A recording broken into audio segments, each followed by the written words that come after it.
Hello बच्चों, स्वागत है आप सभी का आपके अपने यूट्यूब चैनल ऑनलाइन स्टडी में। तो बच्चों, आज अपन पढ़ेंगे एनडी की एग्ज़ाम के लिए जीके जीएस के कुछ इंपॉर्टेंट क्वेश्चन जो कि आपके एग्ज़ाम में पूछे जाते हैं और पूछे जा सकने की पूरी 100% संभावना है। ठीक है, तो ये क्वेश्चन काफ़ी ज़्यादा महत्वपूर्ण प्रश्न, इन प्रश्नों को अच्छे से पढ़ना आपको और फिजिक्स के क्लासेज को भी साथ ही साथ लेना है, क्योंकि फिजिक्स के क्वेश्चन ज़्यादा महत्वपूर्ण होते हैं, जीके जीएस के भी इंपॉर्टेंट होते हैं। ठीक है, दोनों को अपने को मिक्सअप में लेके चलना है इसलिए। और आपकी मैथ्स की क्लासेस भी लगवा देंगे, आप बोल तो कमेंट करके बता देना। ठीक है, तो देखते आज के क्वेश्चन क्या है। एक बार फटाफट सेशन को शेयर कर दीजिए ताकि अपन अच्छे से जो है वीडियो को अच्छे से चला सके, मतलब क्लास को अच्छे से चला सके। ठीक है, तो देखते हैं पहला क्वेश्चन क्या दे रखा आज का। दे रखा क्वेश्चन, दांडी यात्रा कब शुरू हुई थी। ठीक है, क्वेश्चन को पढ़ो अच्छे से और कमेंट बॉक्स में इसका राइट आंसर छाप दो, इसका क्या आंसर होगा।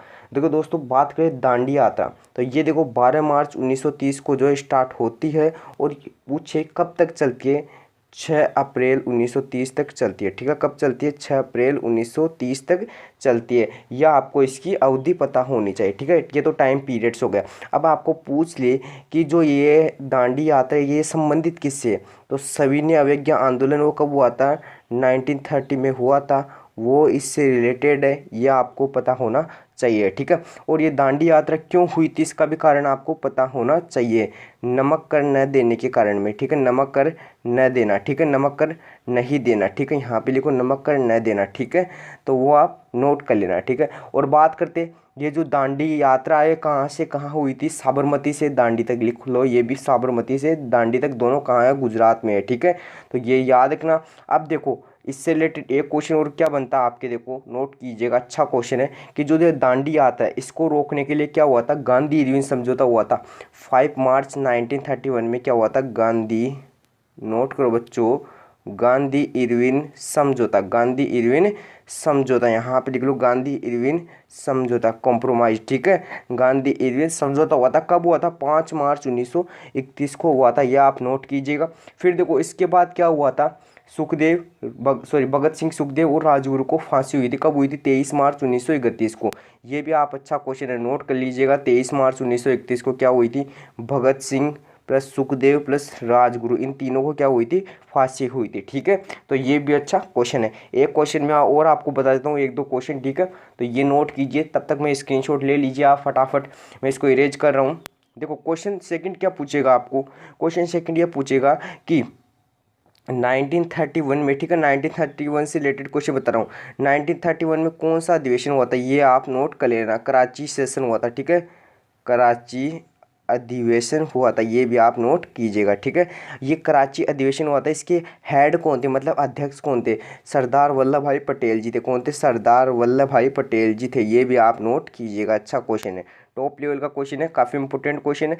और अब आपको पूछेगा 1932 में क्या हुआ था दोस्तों? 1932 में हुआ था पुणे पैक्ट। ठीक है, पुणे पैक्ट, पता है ना पुणे पैक्ट क्या हुआ था? पुणे पैक्ट किन किन के मध्य हुआ था? महात्मा गांधी जी एंड बाबा भीमराव अंबेडकर के मध्य हुआ था। ठीक है, और कहाँ हुआ था? यरवदा जेल में। कहाँ हुआ था? यरवदा जेल में। ठीक है, यरवदा जेल में हुआ था, ये भी आप नोट कर लेना। ठीक है, तो ये आप नोट कर लेना। अब आपको पूछेगा यहाँ पे क्या? एग्जैक्ट डेट, मतलब एग्जैक्ट डेट पूछेगा कि इसकी प्रॉपर डेट क्या है। मतलब जो पुणे पैक्ट है ये ऐसे नहीं देगा आपको, ये देगा 26 सितंबर, नोट कीजिएगा 26 सितंबर 1932। इस दिन क्या हुआ था ये पूछेगा। 26 सितंबर 1932 में क्या हुआ था? तो इस दिन हुआ था पुणे पैक्ट। क्या हुआ था? पुणे पैक्ट हुआ था 26 सितंबर 1932 को। तो ये अच्छा टॉप लेवल का क्वेश्चन है। और ये जो है ऑल एग्जाम के लिए, मैं एनडीए के लिए नहीं पढ़ा रहा हूँ ये जीके, ये ऑल एग्जाम के लिए मोस्ट है। एसएससी हो, एनडीए हो, और भी ऊपर लेवल की जो भी एग्जाम है उनके लिए भी मोस्ट है। नेक्स्ट क्वेश्चन देखिए, देखो ये क्वेश्चन काफ़ी अच्छा क्वेश्चन है, टॉप लेवल का क्वेश्चन है। किस मृदा में जल धारण सर्वाधिक क्षमता होती है? जल धारण की क्षमता वो सर्वाधिक होती है, बताइए फटाफट कमेंट बॉक्स में।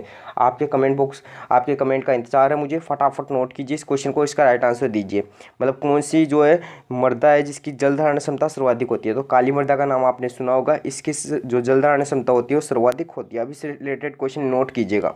ये जो काली मृदा है इसको क्या, कौन सी मृदा कहते हैं? रेगुर मृदा भी कहा जाता है, रेगुर मृदा भी कहते हैं इसको, नोट कीजिएगा। एक क्वेश्चन ये हो गया। दूसरा क्वेश्चन क्या होता है? ये कपास हेतु सर्वाधिक उपयोगी होती है, कपास हेतु सर्वाधिक उपयोगी होती है।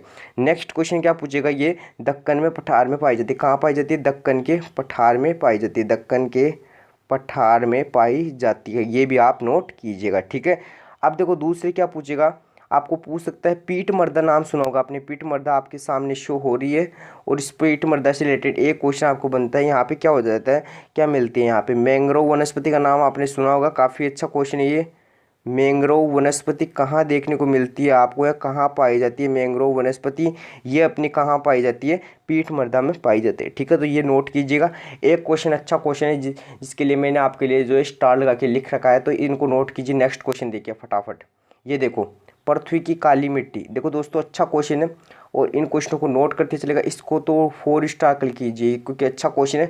पृथ्वी की काली मिट्टी मतलब इंग्लिश में बात करें मीन्स ब्लैक अर्थ सोइल। ठीक है, तो इसको कौन सी मृदा कहते हैं, पृथ्वी की काली मिट्टी। एक बार जरूर इसका आंसर कमेंट बॉक्स में जरूर छापना, आपको आता है तो।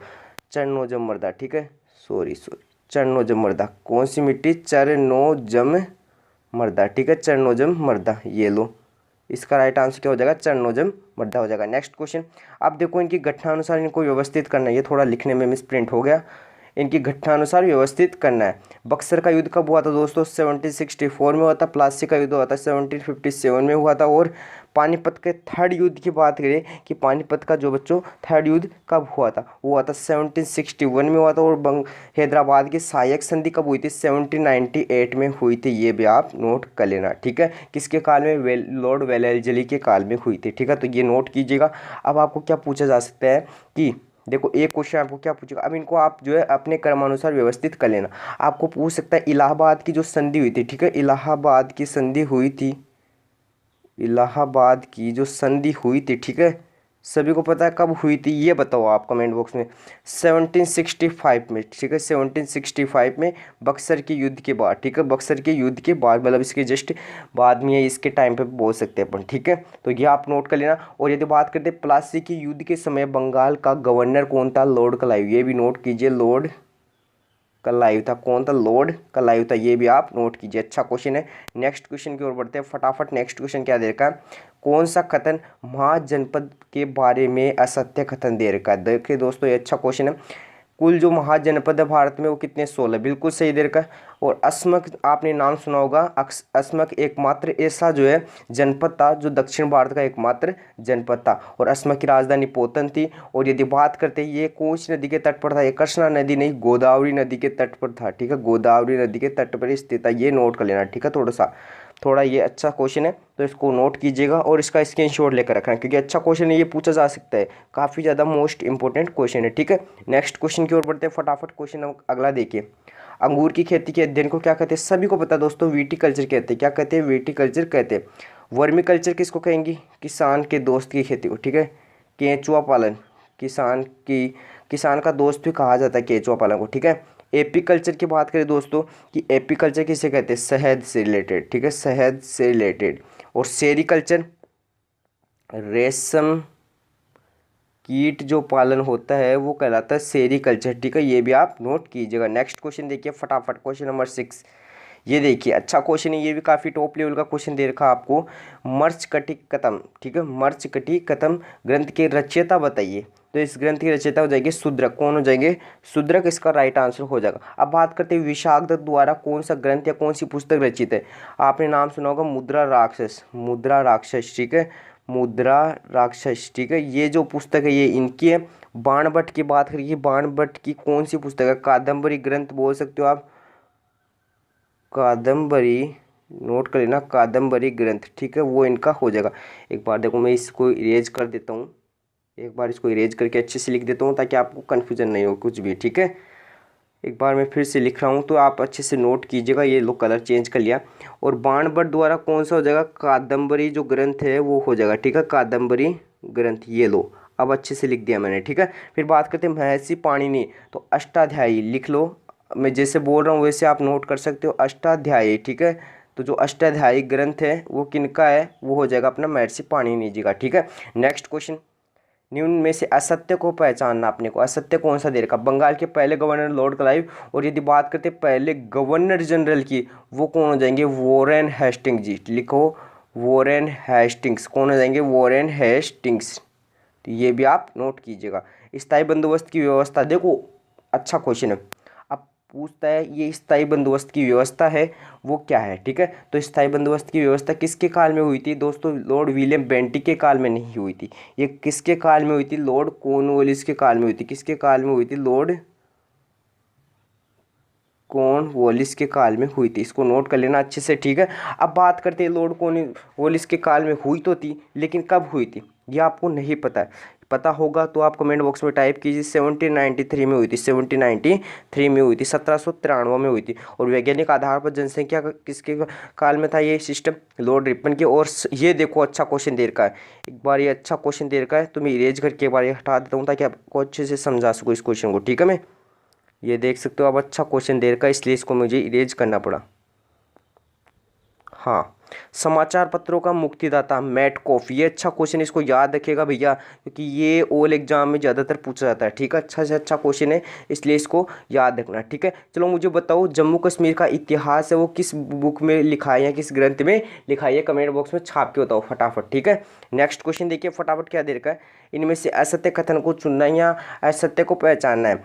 ये पूछा आपको, देखो यूनिट दे रखी है। ठीक है, तो इनको पहचाना। पारसेक और प्रकाश वर्ष की जो इकाई है वो दूरी है, बिल्कुल सही दे रखा है। पारसेक और प्रकाश वर्ष की जो जो यूनिट है वो दूरी हो जाएगी। क्यों? क्योंकि जो वर्ष है ओनली यहाँ पे वर्ष दे रखा होता तो आपका जो है टाइम हो जाता, समय मान सकते हो, लेकिन प्रकाश वर्ष की क्या हो जाएगी? यूनिट दूरी होगी। ओम की प्रतिरोध हो जाएगी, जूल, कैलोरी की क्या हो जाएगी? ऊर्जा हो जाएगी। एंड एम्पियर की तो क्या हो जाएगी? इलेक्ट्रिक करंट मतलब विद्युत धारा। लेकिन कूलाम, कूलाम मतलब आवेश। ठीक है, तो देखो ये जो कूलाम है इसकी यूनिट क्या होगी? आवेश होगी। ठीक है, कूलाम की यूनिट क्या होगी? आवेश होगी। तो यहाँ पे ये ऑप्शन नंबर डी करेक्ट नहीं दे रखा है।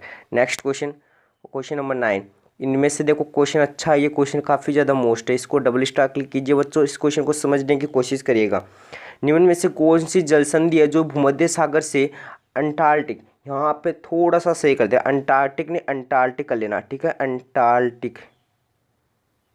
ठीक है, अंटार्कटिक महासागर को जोड़ता है। ठीक है, तो कौन सी जल संधि हो जाएगी? फटाफट कमेंट बॉक्स में छाप के बताओ। देखो ये हो जाएगी जिब्राल्टर जल संधि। ठीक है, ये एसएससी के एग्जाम में काफ़ी बार पूछा गया क्वेश्चन है और काफ़ी मज़ेदार क्वेश्चन है। ठीक है, ये जिब्राल्टर जल संधि है।